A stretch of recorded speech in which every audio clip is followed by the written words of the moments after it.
the Nightlife Podcast. Everyone dreams. Sometimes it's just the pizza or our brains processing events from the day. But more often than we realize, our dreams contain divine revelation, infusing our lives with passion, purpose, and direction. Once you realize the gift that has been yours all along, you'll never go back to spending the nightlife just sleeping.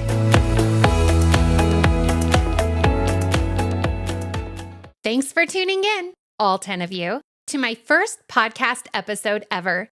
I want to start the show by taking off this denim jacket. So noisy. Bear with me while I'm on my way to becoming professional at this.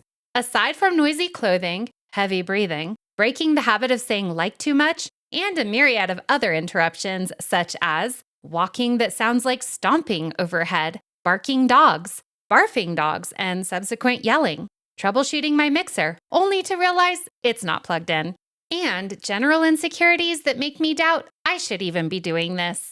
So why am I doing this? A podcast about dreams.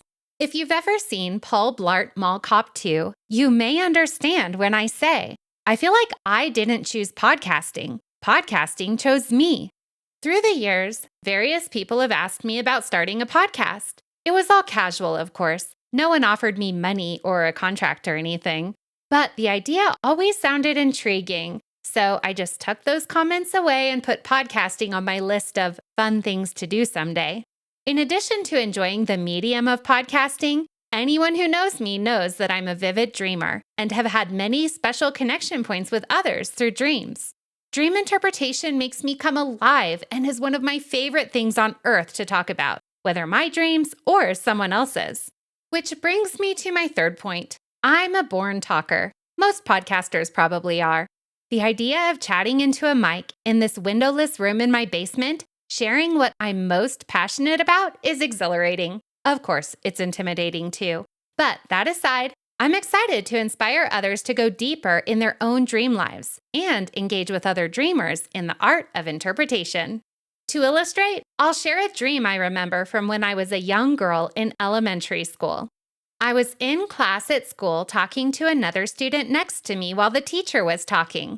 I was about to get into trouble for talking, and suddenly, I realized I was dreaming, that none of this was real and I couldn't get into real trouble. Yes, I was lucid dreaming. So I started talking even more, then yelling, jumping up and down on the desks, and basically acting like a crazy person, having so much fun knowing there would be zero consequences. I still remember how free I felt, especially because in my real life, I was constantly getting into trouble for talking in class. Interestingly, there's a similar sense of freedom podcasting. Aside from the friends tuning in just to support me, I know anyone listening to me geek out on dreams here is doing so because they want to.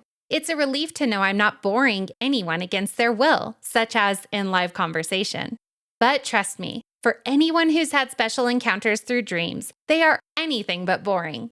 The nightlife is an ocean that you can explore endlessly deeper, enjoying every level as an adventure of its own, yet knowing there's always more to discover.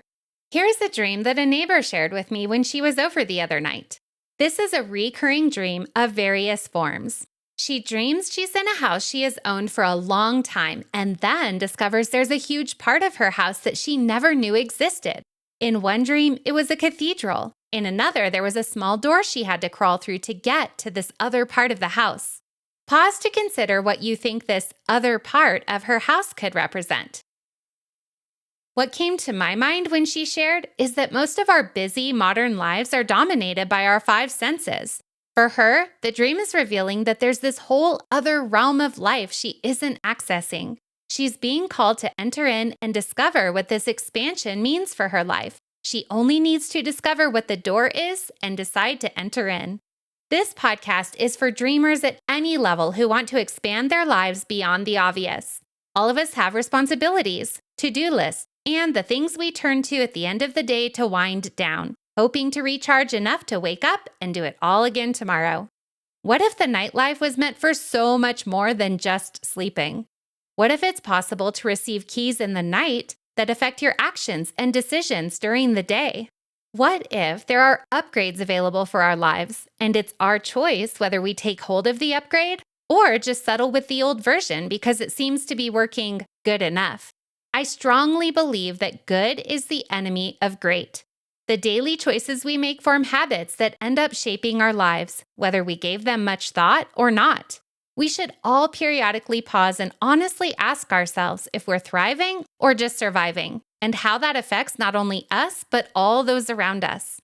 There are some aspects of life that aren't within our control to change, but there are many that are. Focusing on what is within our control is the sweet spot of life. When we cultivate a vibrant dream life, we'll have more knowledge, understanding, and wisdom to navigate life's challenges. What an indescribable gift to receive insight, strategy, solutions, and more that can alter the very practical aspects of life we all must navigate each day. In addition to cultivating a vibrant dream life personally, revelation multiplies in the context of community. My hope for this podcast is to create a community of dreamers whose contributions inspire and enrich the dream lives of others. So here's how I envision the podcast going, and I actually need your help to make this a reality. I'll start by sharing how to cultivate our dream life and some basic interpretation principles. Beyond that, I have a list of topics and types of dreams and would like several actual dreams as examples for each topic. I'm collecting dream donations from others that I can categorize and choose from for the best examples per episode. To date, I have 97 personal dream journals going back to 1995. I'll post a picture of that just to give you a visual. That is a lot of dreams. And as interesting as that could be, I don't want this to be a podcast about just my dreams. I just launched a simple website with a contact button for people to share their dreams and interpretations.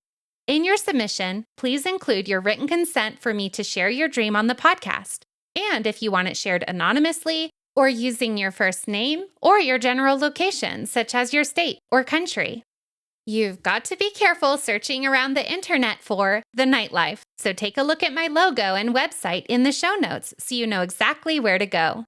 www.thenightlife-podcast.com. In my experience, everyone knows when they've had a significant dream that has meaning. So if you have one of those you want to share, please send it in. And if I think it will be helpful to others and can work it into an episode, I definitely will. Also, feel free to make comments on any of the episodes. Share your own insights on interpretation or resources you found helpful. All of the content here will be family-friendly and suitable for dreamers of every age. So please keep that in mind when engaging within the community. Just to get your wheels turning, here are a few of the many episodes I need dream submissions for. Direction or guidance dreams, warning dreams, encounter or encouragement dreams, idea or invention dreams, recurring dreams, children's dreams, people, places, or vehicle dreams, running, flying, or falling dreams, lucid dreams, healing, impartation, or deliverance dreams, tormenting or demonic dreams. This list is most likely bringing dreams to mind. I look forward to hearing them. Some of you may even remember meaningful dreams you had long ago. I relate. My love of dreams goes back to my 5-year-old self. I'll conclude this episode by sharing the very first dream I remember having. I still remember it to this day, and that's one of the most amazing things about dreams, how they embed not just in our memories, but our souls. Think about how Jesus taught so often in parables. Pictures and stories stick with us and can convey more complex meaning than just words or straightforward messages. In this dream, I was at the Texas Astrodome alone, and there were animals in bathtubs everywhere. The song Chariots of Fire was playing as I ran around this vast space looking with wonder at all the different types of animals. Even though I was small, I felt seen in this dream, like this whole experience was created just for me. And the sense of childlike freedom in the dream was a definite contrast with the weight of trauma I was experiencing as a young girl. This dream was a refuge I would go back to again and again throughout my life, not because animals in bathtubs made any sense to my logical brain, but because of the feelings associated with the dream and the message of hope that it gave me. There can be a lot of meaning packed into a very short dream. even a quick nap dream. That's how dreams are. A few of the first things I consider when processing a dream is what did I feel or know in the dream, and what were the main themes. In this dream, animals in bathtubs probably reminded me of Noah's Ark, and therefore church and God. And the Chariots of Fire song? It's from a movie about Olympic track runners, which is meaningful because way back then, impressions were being formed that would empower me to run my race, overcoming all that came against me from a very young age. I couldn't have put words to any of this back then, but the message I needed was conveyed nonetheless, amazingly. I actually ran to a lot of wrong things through the years, but ultimately, I ran straight into the arms of Jesus at age 23, and my life has never been the same since. This brings me to the topic of faith as it relates to this podcast. This podcast is for anyone from any faith perspective. Wherever you're at on your journey of faith and dreams, trust me, they're intertwined whether you realize it or not. Please be encouraged to just take the next step with a humble and receptive heart. Regarding references to God, I'm a Christian and will be sharing from a biblical perspective. However, I was dreaming God dreams long before I became a Christian. I didn't always know God, but I knew there was a dream giver who knew me more deeply than I knew myself and wanted me to know him.